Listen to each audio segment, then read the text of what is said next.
University के नाम हुई एक और बड़ी कामयाबी, 75H इंडेक्स किया हासिल।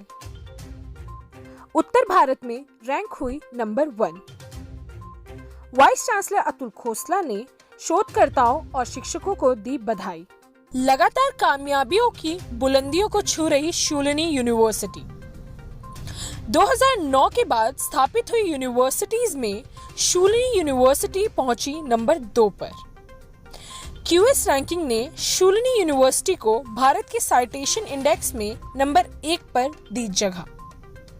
कोरोना पॉजिटिव मरीजों और उनके परिजनों की मदद के लिए शूलिनी यूनिवर्सिटी ने की स्टूडेंट्स के वॉलंटियरिंग ग्रुप सेविंग सोल्स की शुरुआत। ग्रुप के छात्र मुहैया करा रहे हैं पीड़ितों की सही जानकारियां।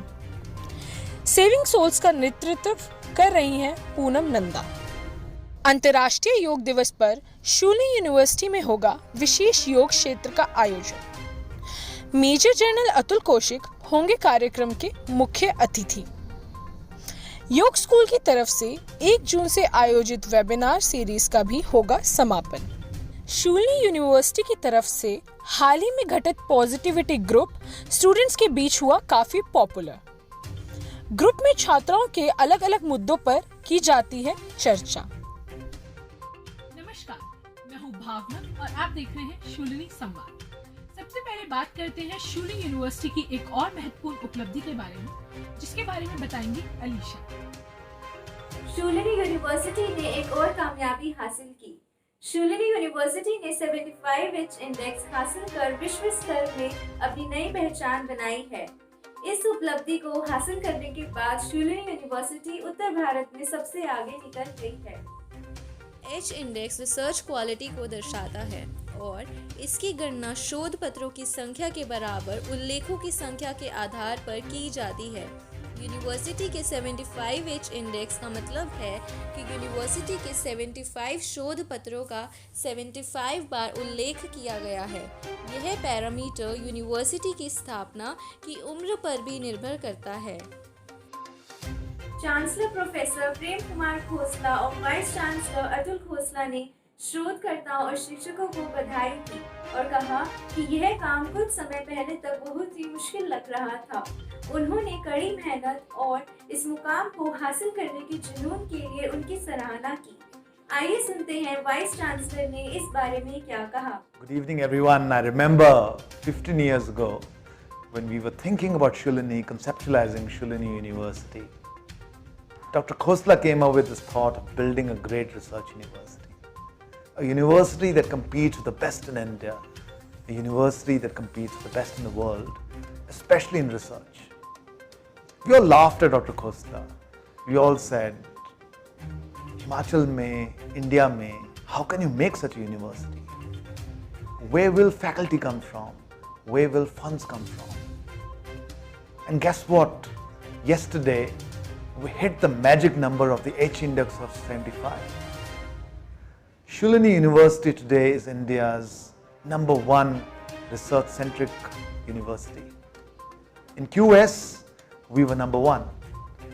With an H index of 75, we are the second highest after IIT Indore for any institution established after 2009.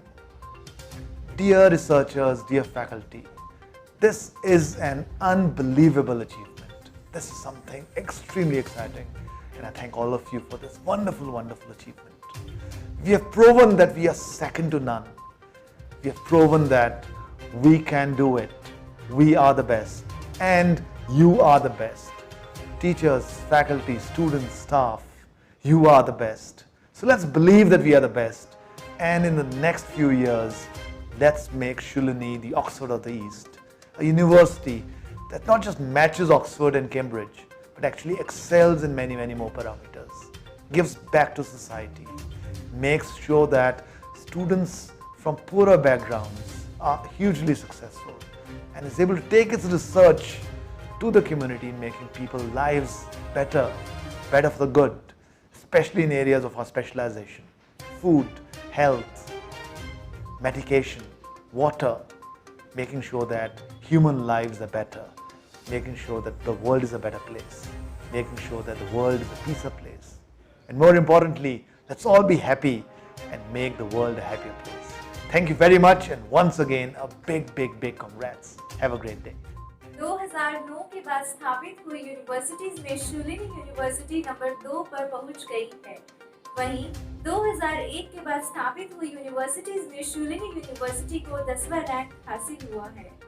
अविश्वसनीय। और न केवल एकेडमिक रैंकिंग बल्कि शूलिनी विश्वविद्यालय वेबसाइट रैंकिंग में भी अपने समकालीनों को पछाड़ रहा है। चलते हैं अमन के पास जो हमें इसके बारे में पूरी जानकारी देंगे। एलेक्सा रैंकिंग के मुताबिक शूलिनी विश्वविद्यालय की वेबसाइट दुनिया की बेहतरीन और भारत के सर्वोत्तम में से एक है। ये इस बात को दर्शाता है कि शूलिनी की ख्याति दिन दुगनी रात चौगुनी बढ़ रही है।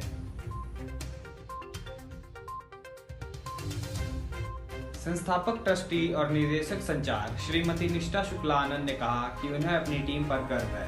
उन्होंने कहा कि टीम इस अनिश्चित समय में भी छात्रों तक पहुंचने और विश्वविद्यालय में सभी हितधारकों के साथ जुड़ने में मदद करने के लिए डिजिटल मीडिया का प्रभावी ढंग से उपयोग करने में सक्षम है, फिर चाहे वो घर से अध्ययन करना हो या फिर ऑनलाइन प्रवेश। यह तो बहुत ही अच्छी बात है। आगे बढ़ते हैं और चलिए जानते हैं सेविंग सोल्स के बारे में। हाल ही में स्थापित यह ग्रुप इस अभूतपूर्व समय में भी अपना योगदान देने के लिए फ्रंट लाइन में कार्य कर रहा है। अदिति, आपके पास इस बारे में क्या जानकारी है? शूलिनी विश्वविद्यालय ने हाल ही में कोविड-19 रोगियों और उनके परिवारों को कठिन समय और गंभीर परिस्थितियों में मदद करने के लिए 24 घंटे काम करने वाले छात्रों का एक स्वैच्छिक समूह सेविंग सोल्स की शुरुआत की। समूह का नेतृत्व डीन छात्र कल्याण सुश्री पूनम नंदा कर रही है। यहाँ सहसेवक मुख्य रूप से चिकित्सा संसाधनों की लीड और जानकारी को सत्यापित करते हैं। वे बुनियादी आवश्यकताएं प्रदान करते हैं और यह सुनिश्चित करते हैं कि लोगों को सही संपर्क दिया जाए। सुश्री पूनम नंदा ने कहा कि सहसेवकों ने हजारों प्रभावितों की मदद की है। कुछ सहसेवकों जिनसे मैंने बात की है ने कहा कि लोगों की मदद करना उन्हें आत्म अनुशासन, सहानुभूति, अनुकूलन क्षमता और आत्मविश्वास बनाने में मदद करने में भी प्रभावी रहा है। ये वाकई एक और बड़ी उपलब्धि है। अब विक्रम हमें योग विभाग द्वारा आयोजित वेबिनार के बारे में बताएंगे। शूलिनी यूनिवर्सिटी का योग विद्यालय स्वास्थ्य और प्रसन्नता के लिए योग शीर्षक के तहत एक वेबिनार श्रृंखला का आयोजन कर रहा है। वेबिनार 1 जून को शुरू हुआ और 21 जून को अंतर्राष्ट्रीय योग दिवस पर खत्म होगा। Only observe the continuously, feel the blessing, you always bless us. After that, join your both hands, rub gently, take your eyes, open your eyes, repeat the palm, thank you.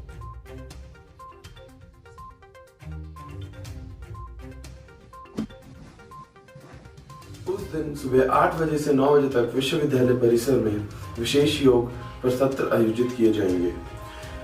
योग सत्र के मुख्य अतिथि होंगे major general Atul Kaushik, chairman Himachal private educational institutions regulatory commission.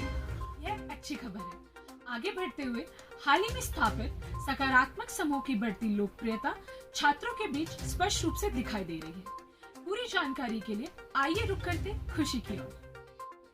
Dean student welfare श्रीमती पूनम नंदा द्वारा स्थापित positivity group, जो हर शाम वर्चुअल स्पेस में मिलता है, छात्रों के बीच बहुत लोकप्रिय हो गया है। यहाँ दैनिक सत्र में भाग लेने वाले छात्रों में से एक द्वारा बनाया गया एक वीडियो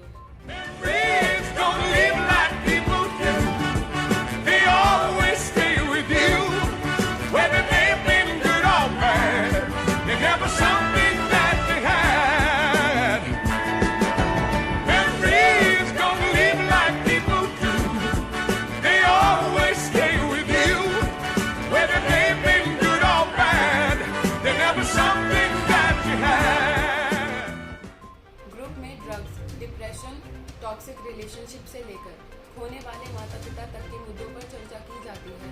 छात्र हर तरह के मुद्दों को साझा करते हैं और उस पर चर्चा करते हैं। श्रीमती नंदा ने कहा कि यह स्पष्ट है कि छात्र व्यक्तिगत संपर्क के भूखे हैं और एक गैर निर्णयात्मक वातावरण महत्वपूर्ण है। यह तो बहुत खुशी की बात है। समाचार के सिलसिले को आगे बढ़ाते हैं और अब चलते हैं रोहित के पास। वो हमें स्कूली छात्राओं के एक क्रॉस सेक्शन के साक्षात्कार के बारे में बता रहे हैं कि उनकी बोर्ड परीक्षा के लिए अंकन योजना क्या होनी चाहिए। 12वीं की बोर्ड परीक्षा रद्द करने के फैसले के बाद एक फॉर्मूला तैयार हुआ है। इसके तहत छात्रों का परिणाम घोषित होगा। आइए सुनते हैं 12वीं कक्षा के कुछ छात्रों के विचार। मेरा नाम याशिका शर्मा है। जैसा कि आप सभी जानते हैं कि 12वीं बोर्ड की परीक्षाएं पूरे भारत में चर्चा का विषय बनी हुई है। हाल ही में सरकार ने इसके लिए 30-30-40 फॉर्मूले को लागू करने का फैसला लिया है। इसके अनुसार 10वीं, 11वीं और 12वीं बोर्ड प्री बोर्ड की परीक्षाओं के निर्णय को ध्यान में रखते हुए मार्कशीट तैयार की जाएगी। मैं इस निर्णय से बहुत ही संतुष्ट हूँ, क्योंकि वर्तमान स्थिति को ध्यान में रखते हुए ये फैसला बच्चों के हित में लिया गया है। धन्यवाद। और मैं इस फॉर्मूले से सेटिस्फाई हूँ, क्योंकि कोरोना की वजह से बच्चों की अच्छे से पढ़ाई नहीं हो पाई है, जिसके अंतर्गत CBSE बोर्ड ने यह फैसला लिया है। धन्यवाद। मेरे नज़रिए में इस वर्तमान स्थिति को देखते हुए, इस वर्तमान महामारी को देखते हुए CBSE द्वारा लिए गए यह फैसला बहुत ही शोभनीय है। धन्यवाद। इस फॉर्मूले के अनुसार 10वीं के 30% और 11वीं के 30% और 12वीं के प्री बोर्ड के 40% परिणामों को मिलाकर ही 12वीं का रिजल्ट बनाया जाएगा। मेरा मानना है कि सरकार का यह निर्णय बिल्कुल उचित है। कोविड महामारी के चलते हुए सरकार का यह फैसला बहुत ही शोभनीय है। धन्यवाद। ज्यादातर छात्र सरकार के फैसले के हक में लगते हैं। इनका मानना है कि ये फॉर्मूला काफी हद तक सही है, और जो इस फॉर्मूले से असंतुष्ट है वो मार्क्स के सुधार के लिए परीक्षा दे सकते हैं। अब इन छात्रों को 31 जुलाई का इंतजार रहेगा, जब बोर्ड रिजल्ट घोषित होगा। छात्रों के उन तीखे विचारों के लिए धन्यवाद रोहित। अब आरजे रेविक अपने आने वाले सप्ताह के लिए रेडियो शूलिनी कार्यक्रम के बारे में जानकारी दे रही है। नमस्कार, मैं हाजिर हूँ आपके लिए लेकर इस सप्ताह रेडियो शूलिनी में प्रसारित होने वाले कार्यक्रमों की सूची के साथ। सबसे पहले आरजे रोहित फेक मत यार, आरजे इंदु हफ्ता वसूल, आरजे आकांक्षा हेल्दी बातें, यह सभी कार्यक्रम माय शूलिनी ऐप पर उपलब्ध हैं, तो जाएं और जाकर इनका लुत्फ उठाएं। धन्यवाद। इसी के साथ आज के समाचार समाप्त। मिलते हैं अगले सत्र में। तब तक सुरक्षित रहें, घर पर रहें और मास्क पहनना ना भूलें। जय हिंद।